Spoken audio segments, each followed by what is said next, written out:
Hello friends, welcome back. स्वागत है आप सबका एम विद आरवी परिवार पे।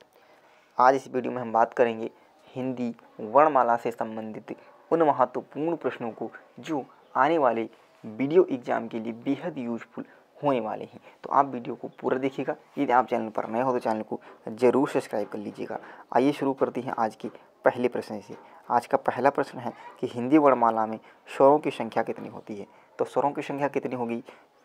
11, यानी ऑप्शन हमारा क्या ए सही हो जाएगा। यह प्रश्न आप देख रहे हो एसआई 2008 और बीएड 2007 में पूछा गया है।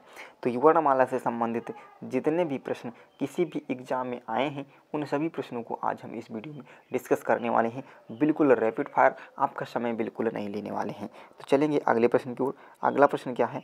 अगला प्रश्न है कि हिंदी में मूलतः वर्णों की संख्या होती है। तो वर्णों की संख्या कितनी होगी? 52, यानी ऑप्शन हमारा क्या बी सही हो जाएगा।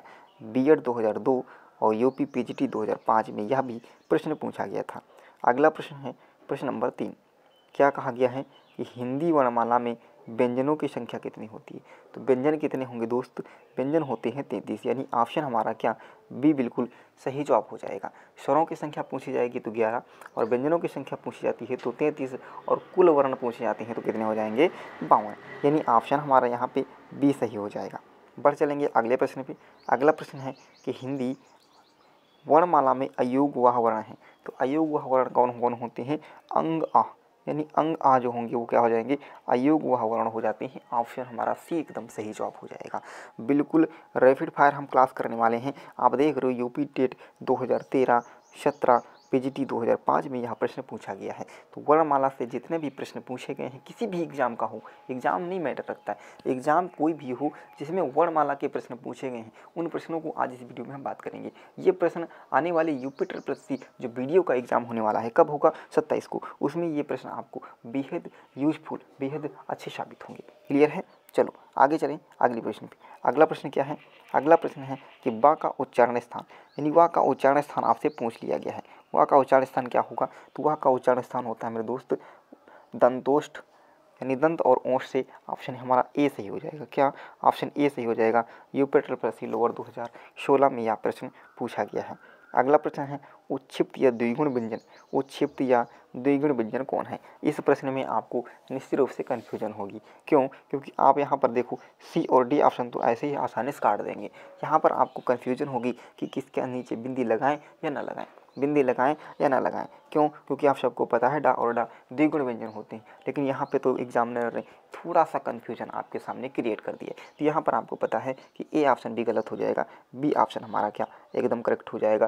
क्यों? क्योंकि द्विगुण व्यंजन में नीचे बिंदी लगाई जाएगी, द्विगुण व्यंजन में नीचे बिंदी होगी, वही ऑप्शन आपका सही होगा। क्लियर है? चलो अगला प्रश्न है निम्नलिखित में से कौन सा अग्रस्वर है। निम्नलिखित में से कौन सा अग्रस्वर है? तो अग्रस्वर की बात करेंगे तो स्वर इसमें कितने? तीन बार में डिवाइड किया जाएगा, अग्रस्वर, मध्यस्वर और पश्चर। तो मध्यस्वर की बात करेंगे तो मध्यस्वर में ये आता है। क्या? मध्यस्वर में कौन आएगा? ये आ जाएगा। मध्यस्वर में आ जाता है। और जो पश्चस्वर होता है, पश्चस्वर में कौन कौन आ जाएगा? पश्चस्वर में कौन कौन आ जाएगा? आ, ओ, ऊ और बड़ा ओ, ये आपके क्या आते हैं? ये पश्चस्वर में आते हैं। तो आप देख रहे हो आ किस में आ जाएगा? पश्चस्वर में आ जाएगा। ओ किस में आ जाएगा? पश्चस्वर में आ जाएगा। यानी हमारा बी जो ऑप्शन हो जाएगा वो एकदम सही हो जाएगा। क्या? आए। आए क्या होगा हमारा? ये कौन सा स्वर होगा? ये अग्रस्वर होगा। क्लियर है? क्लियर है? चलो आगे बढ़ चलेंगे अगले प्रश्न की ओर। अगला प्रश्न क्या कहा गया? निम्नलिखित में से कौन मध्य स्वर है? देखो मध्य स्वर भी पूछ लिया गया आपसे। तो मध्य स्वर मैंने अभी बताया कौन सा हो जाएगा? आ हो जाएगा। यानी ऑप्शन हमारा कौन सा सही हो जाएगा? ए सही हो जाएगा। क्लियर है? चलो अगला प्रश्न क्या कहा गया है? शा का उच्चारण स्थान क्या होगा? शा का उच्चारण स्थान क्या होगा? तो यहाँ पर देख रहे हो तालब भी किसका होगा? इचु ईशा नाम तालु, यानी ये वाला जो सा होगा सल जमाला, ये किस में आ जाएगा? तालब भी में आ जाएगा। ये कहाँ से जाएगा? ये वाला जो सा हमारा रहेगा ये मूर्धन्य में जाएगा, और जो सब्जी वाला शा रहेगा ये हमारा किस में जाएगा? दंत में जाएगा। तो आप तीनों शा का जो उच्चारण स्थान होगा वह आप क्लियर कर लीजिएगा। तो यहाँ पर कौन सा ऑप्शन सही हो जाएगा? सी ऑप्शन जो हमारा है वो एकदम सही हो जाएगा। श का उच्चारण स्थान क्या हो जाएगा? मूर्धा से हो जाएगा। अगले प्रश्न पे बढ़ेंगे। लुंठित वर्ण माना जाता है। लुंठित वर्ण माना जाता है। यहाँ पर भी आप ऑप्शन ए और ऑप्शन डी को बेहद आसानी से कट कर देंगे। आपको कन्फ्यूजन क्रिएट होगी तो ऑप्शन सी और ऑप्शन बी में क्रिएट होगी। क्यों? क्योंकि यहाँ पर लुंठित और पार्श्विक में अक्सर बच्चे कन्फ्यूज हो जाते हैं। तो इसकी भी हम आपको ट्रिक बता रहे हैं। यहाँ पर देखो ला है तो ये ला वाला ऑप्शन आपका कट जाएगा, यानी बी ऑप्शन आपका एकदम करेक्ट हो जाएगा। लुंठित वर्ण माना जाता है रा को। क्लियर है? लुंठित वर्ण माना जाता है किसे? रा को। और ला को क्या मानते हैं? पार्श्विक। क्या कहते हैं हम लोग दोस्त? पार्श्विक। पार्श्विक वर्ण की बात करता है तो पार्श्विक वर्ण कौन हो जाएगा? ला हो जाएगा। तो यहाँ पर ऑप्शन बी हमारा एकदम करेक्ट हो जाएगा। अगले प्रश्न पे चलेंगे। अघोष वर्ण। अघोष वर्ण कौन कौन से होते हैं? अघोष वर्ण होते हैं प्रत्येक वर्ग का पहला और दूसरा। प्रत्येक वर्ग का पहला और दूसरा, प्रत्येक वर्ग का पहला और दूसरा वर्ण और तीनों शा, ये क्या हो जाएंगे? अघोष वर्ण कहलाते हैं। तो यहाँ पर देखो का और खा ये हमारे पहले और दूसरे वर्ण हैं, यानी ऑप्शन ए हमारा क्या हो जाएगा? एकदम करेक्ट हो जाएगा। एकदम करेक्ट हो जाएगा। यदि आपको वीडियो अच्छा लगा रहा है तो आप एक लाइक निश्चित रूप से जरूर करिएगा। चलेंगे अगले प्रश्न की ओर। अगला प्रश्न क्या कहा गया है? अगला प्रश्न है मेरे दोस्त कि सघोष वर्ण होते हैं। अब सघोष वर्ण क्या होंगे? जब अघोष 1 और 2 हो जाएंगे तो सघोष वर्ण क्या हो जाएंगे? 3, 4 और 5। प्रत्येक वर्ग का तीसरा, चौथा और पाँचवां वर्ण जो होगा वो किस में रखा जाएगा? सघोष में रखा जाएगा। तो ये देखो पहले सी ऑप्शन कट जाएगा क्योंकि ये प्रथम है, ये भी पहला अक्षर है और ये भी पहला अक्षर है, यानी ऑप्शन ए हमारा क्या हो जाएगा? एकदम करेक्ट हो जाएगा। पहला ऑप्शन क्या हो जाएगा? एकदम करेक्ट हो जाएगा। सघोष वर्ण क्या हो जाएंगे? यारा लावा। यारा लावा को हम क्या बोलते हैं? यारा लावा को हमारा दूसरा नाम क्या है? अंतस्थ वर्ण। क्या हो जाएगा? अंतस्थ वर्ण कौन हो जाएंगे? यारा लावा। क्लियर है? इन्हीं को हम क्या कहते हैं? अर्धस्वर के नाम से भी जानते हैं। क्या? अर्धस्वर के नाम से में भी इन्हें जाना जाता है। अगले प्रश्न की ओर बढ़ेंगे। अगला प्रश्न है कि प्रत्येक वर्ग का पहला, तीसरा और पांचवा वर्ण कहलाता है। तो प्रत्येक वर्ग का पहला, तीसरा और पांचवा ये वर्ण क्या कहलाते हैं? ये कहलाता है अल्प प्राण। क्या? अल्प प्राण। अल्प प्राण व्यंजन, यानी ऑप्शन हमारा क्या? ए सही हो जाएगा। अल्प प्राण व्यंजन कौन से होंगे? प्रत्येक वर्ग का पहला, तीसरा, पांचवा और अंतस्थ व्यंजन इसके अंतर्गत आते हैं। कौन सा? प्रत्येक वर्ग का पहला, तीसरा, पांचवा और अंत्यस्थ व्यंजन। क्लियर है? ये हो जाएंगे आपके अल्प प्राण। अगले प्रश्न पे बढ़ेंगे। हा का उच्चारण स्थान। हा का उच्चारण स्थान क्या होता है? अकुह विसर्जन नियामक अंठा। क्या होगा? अकुह विसर्जन नियामक अंठा, यानी सी ऑप्शन हमारा क्या हो जाएगा? करेक्ट हो जाएगा। सी ऑप्शन हमारा क्या हो जाएगा? करेक्ट हो जाएगा। हा का उच्चारण स्थान कहाँ से होगा? तो कंठ से होगा। अगले प्रश्न पे बढ़ेंगे। ऊष्म वर्ण होंगे तो ऊष्म वर्णों की संख्या कितनी होती है मेरे दोस्त? 4। ऊष्म वर्णों की संख्या कितनी होती है? 4। कौन कौन से होते हैं? श, स, श और हा। कौन कौन से? श, स, श और हा, यानी ऑप्शन हमारा ए जो होगा वो एकदम करेक्ट हो जाएगा। यूपी टेट 2018 में यह प्रश्न पूछा गया था। अगला है हिंदी स्वरों का वर्गीकरण जब जीभ के आधार पर किया जाता है तो निम्नलिखित में से कौन सा भेद इसके अंतर्गत नहीं आएगा? आप देख रहे हो यूपी SSC 2019 शिफ्ट फर्स्ट में यह प्रश्न पूछा गया है। तो यूपी SSC जितने भी वर्णमाला से संबंधित प्रश्न पूछी है उन सभी प्रश्नों को आज हम आपके सामने डिस्कस कर रहे हैं। तो आप अपना स्कोर भी चेक करते रहिएगा कि आपके प्रश्न कितने सही हुए, कितने गलत हो रहे हैं। क्लियर है? उन सभी सही प्रश्नों को आप कमेंट बॉक्स में हमें ज़रूर बताइएगा कि आपने कितने प्रश्नों में से कितने प्रश्नों को सही किया है। तो यहाँ पर कौन सा ऑप्शन सही हो जाएगा? तो यहाँ पर देखिएगा आपका डी ऑप्शन हमारा क्या एकदम करेक्ट हो जाएगा। अगले प्रश्न की ओर बढ़ें। अगले प्रश्न पे चलेंगे। तो अगला प्रश्न है कि प्लूत स्वर कहलाता है। प्लूत स्वर कौन सा है? तो यहाँ पर आपका ऑप्शन बी सही हो जाएगा। प्लूत स्वर कौन सा होगा? ओम हो जाएगा। इनकी संख्या पूछ लेता है, कभी कभी इनकी संख्या पूछेगा तो आप कितनी बताओगे? 8। प्लूत स्वरों की संख्या कितनी होती है मेरे दोस्त? 8, जो कि यूपी टेट 2018 में यह प्रश्न पूछा गया था। सभी स्पर्श व्यंजन कौन से वर्ग में आएंगे? स्पर्श व्यंजनों की संख्या कितनी होती है? तो आपका आंसर तुरंत आना चाहिए 25। स्पर्श व्यंजनों की संख्या कितनी होती है? 25। कहाँ से कहाँ तक? तो का से लगा करके माँ तक। का से लगा करके माँ तक जो वर्ण होंगे वो कौन से हो जाते हैं? स्पर्श व्यंजनों के अंतर्गत रखे जाते हैं। क्लियर है? तो यहाँ पर देखोगे इस वाले में क्या आ रहा है? रा। तो रा कौन सा हो जाएगा? अंतस्थ व्यंजन आता है इसलिए कट जाएगा। या अंतस्थ व्यंजन में हा और शा क्या हो जाएगा? ऊष्म व्यंजन में। तो यहाँ पर ऑप्शन आपका सी सही हो जाएगा। कौन सा? सी ऑप्शन आपका एकदम करेक्ट हो जाएगा।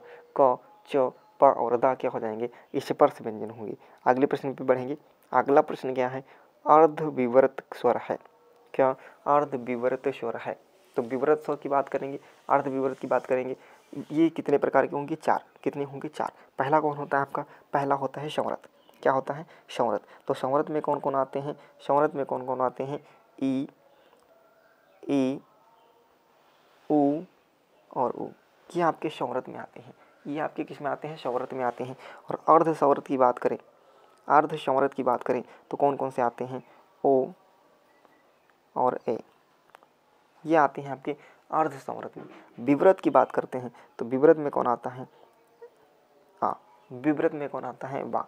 आ। और जो बचा का अर्धविव्रत, जो शेष बचे वो किस में जाएंगे? अर्धविव्रत में जाएंगे। तो हम यहाँ पर बात करेंगे ऊ, हमारा ऑप्शन क्या हो जाएगा? कट जाएगा। क्यों? क्योंकि ऊ किस में आएगा? यह आता है संवृत में। किस में आएगा? संवृत में। आ हमारा कट जाएगा। यह किस में आता है? यह आता है आपका विव्रत में। ये भी आपका कट जाएगा। और ए क्या है? ए भी कट जाएगा। क्यों? क्योंकि यह आता है अर्ध संवृत में। क्या? अर्ध संवृत में। यहाँ पर ऑप्शन कौन सा सही हो जाएगा? बी ऑप्शन हमारा क्या करेक्ट हो जाएगा? ए, आई क्या हो जाएगा? अर्ध संवर, अर्ध विव्रत स्वर हो जाएगा। ऑप्शन बी हमारा एकदम करेक्ट हो जाएगा। चलो अगले प्रश्न की ओर बढ़ चलते हैं। अगला प्रश्न है, जब एक ही ध्वनि का द्वित हो जाए तो वह क्या कहलाती है? जब एक ही ध्वनि का द्वैत हो जाए तो वह क्या कहलाती है? युग्मक ध्वनियाँ। क्या कहलाती है मेरे दोस्त? युग्मक ध्वनियाँ। यानी बी ऑप्शन क्या हो जाएगा? एकदम करेक्ट हो जाएगा। अगला प्रश्न है, वर्ण तालिका के अनुसार हर्ष, दीर्घ और प्लूत क्या है? तो यह हर्ष, दीर्घ और प्लूत क्या होते हैं? तो यह मेरे दोस्तों स्वर होते हैं। क्या होते हैं? स्वर होते हैं। यदि पूछा जाता है हर्ष स्वरों की संख्या कितनी होती है तो आपका आंसर 4 आना चाहिए। पूछा जाता है दीर्घ स्वरों की संख्या कितनी होती है, आपका आंसर 3 आना चाहिए। प्लूत स्वरों की संख्या कितनी होती है, आपका आंसर 8 आना ही आना चाहिए। क्लियर है? 8 आना ही आना चाहिए। अगले प्रश्न पे बढ़ेंगे। अगला प्रश्न क्या है, जिनकी ध्वनि केवल मुख से निकलती है, जिनकी ध्वनि केवल मुख से निकलेगी उन्हें हम क्या कहेंगे? उन्हें हम कहते हैं निरनुनासिक। क्या कहेंगे? निरनुनासिक, यानी ऑप्शन डी सही हो जाएगा। और जिनकी ध्वनि नाक और मुख दोनों से निकलती है उसे कहते हैं अनुनासिक। तो यहाँ पर ऑप्शन हमारा कौन सा? डी सही हो जाएगा। अगला प्रश्न है, देखो अगले प्रश्न में अयोग्यवाह कहा जाता है। तो अयोग्यवाह किसे कहते हैं? अयोग्यवाह कहते हैं जो विसर्ग को। किसे कहते हैं? अयोग्यवाह किसे कहा जाता है? विसर्ग को। हिंदी में अयोग्यवाह की संख्या कितनी होती है? 2। कितनी होती है? 2। एक होता है अंग और दूसरा होता है आहा। अंग आहा, ये जो 2 वर्ण होते हैं ये क्या कहलाते हैं? अयोग्यवाह के अंतर्गत रखे गए हैं। तो देखो अयोग्यवाह क्या कहलाएंगे? विसर्ग कहलाता है, यानी ऑप्शन डी सही हो जाएगा। अगला प्रश्न है कि सभी महाप्राण वर्णों वाला वर्ग है। तो महाप्राण वर्ग कौन कौन से? प्रत्येक वर्ग का महाप्राण क्या होंगे? प्रत्येक वर्ग का दूसरा और चौथा, प्रत्येक वर्ग का दूसरा और चौथा वर्ण जो होगा वो महाप्राण के अंतर्गत रखा गया है। तो यहाँ पर देखोगे खा दूसरा है, छा, चा, छा दूसरा है, टाठा, यानी पहले ही ऑप्शन आपका क्या हो जाएगा? एकदम करेक्ट हो गया। पहले ही ऑप्शन आपका करेक्ट हो गया। ए ऑप्शन, ए ऑप्शन की सभी जो वर्ण हैं वो क्या हो जाएंगे? महाप्राण वर्णों के अंतर्गत रखे गए हैं। क्लियर है? देख सकते हो आप यहाँ पर, आप देख सकते हो ये माँ है, 5वां आ गया, कट गया ऑप्शन। आप देख रहे हो चा इसमें आया है, पहला वर्ण कट गया इसमें। आप देख रहे हो यहाँ पर त थ द, न त थ द ध, धा से धनुष किस में आया है? 5 में आ रही थी, ये भी आपका ऑप्शन कट जाएगा। तो यहाँ पर आपका ऑप्शन कौन सा सही हो जाएगा? ए ऑप्शन हमारा एकदम करेक्ट हो जाएगा। क्लियर है? चलो क्या कहा गया है कि टा का उच्चारण स्थान क्या होगा? तो टा का उच्चारण स्थान क्या होता है? तो टा का उच्चारण स्थान जो होता है मेरे दोस्त मूर्धा होता है, यानी सी ऑप्शन हमारा क्या हो जाएगा? एकदम करेक्ट हो जाएगा। यूपी ट्रिपल गन्ना परीक्षक 2019 में ये प्रश्न पूछ लिया गया था आपसे। अगले प्रश्न पे चलें, अगले प्रश्न पे चलेंगे। अगला प्रश्न है ई च च च या आदि उच्चारण स्थान क्या होता है? तो इचु यशा नाम तालु क्या होता है? इचु यशा नाम तालु, यानी ऑप्शन सी हमारा सही हो जाएगा। इचु यशा नाम तालु, ऑप्शन सी सही हो जाएगा।